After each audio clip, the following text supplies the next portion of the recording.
Hello, welcome to Daily Wellbeing with Gemma. So because it's Mental Health Awareness Week this week, I actually want to talk about what I'm going to call your SAD strategies. I want to start off first by saying kind of two opposing things. First of all, it's okay not to be okay.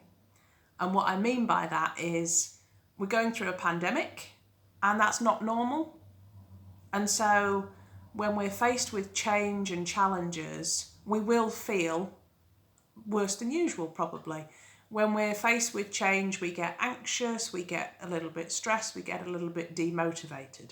And so if you are feeling that, it's okay because that's normal. That's your brain and your body responding appropriately to a challenging change. On the other hand, it's not okay to not be okay. We don't want to stay there. We don't want to wallow, and you might need to find some help, some strategies, some support. So when things are challenging, we don't want society to kind of say to us, oh, you feel sad and that's normal, and just leave us there.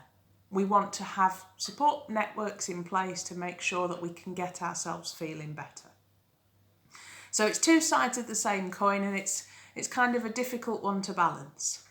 I'd like to share actually that over the weekend I had a bit of a dip in mood, and I think the first thing is that bit of self-acceptance and kindness that, yep, it's normal that, we can't feel happy all the time, that's fine. So you accept it, you be kind to yourself, but then you kind of say, okay, so what am I going to do? And sometimes we don't have to do very much, and it depends on your style. So for me, I know that if I'm having a sad day, I'm just going to be sad and mopey for the rest of that day, but by the next day I'll probably be okay again.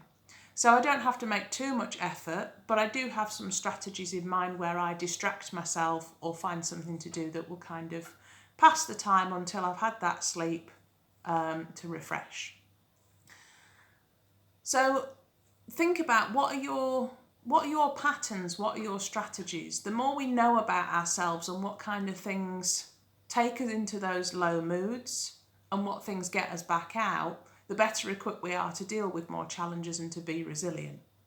So for me, I find that reading a book, watching a film, especially a film that's got a really emotive story, means that I kind of escape whatever mood that I'm in and empathise with them instead. Some people find that exercise really helps because that gives them the physical, the happy chemicals.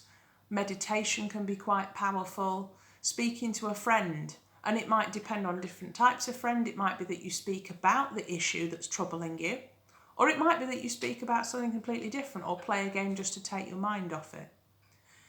Noticing what kind of foods you eat and whether that has an impact on your mood. If you're feeling down, does eating junk food kind of make you feel better because of the sugar? Does it make you feel worse? Do you find that having something healthy or taking the time to enjoy cooking lifts you back up? If I've got a lot of things on my to-do list when I'm feeling down, I get quite demotivated. So I'll strategically just pick off all the easy things so that when I'm feeling better, I've cleared all those little jobs and I can focus on the big ones. Whereas you might be the other way around in that, if you're feeling a little bit overwhelmed or down, you want to kind of just stick to one thing and plod away at it, or perhaps even ignore it altogether. It's fine to kind of put life down and say, I'm putting on my own oxygen mask and I'm just going to do things that look after me. Have a long hot bath, read a book, whatever it is.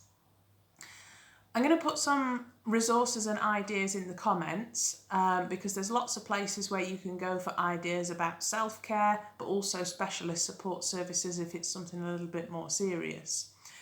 But what I'd like you to really think about as part of this video is what are your patterns and what strategies work for you? And often sharing those strategies with the people around you can help inspire them and give them ideas of things that they can try out. And it might be that you try things out together.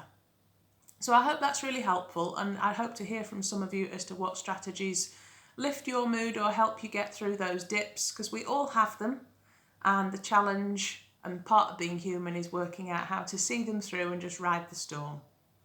So I will see you next time. Thank you very much. Bye.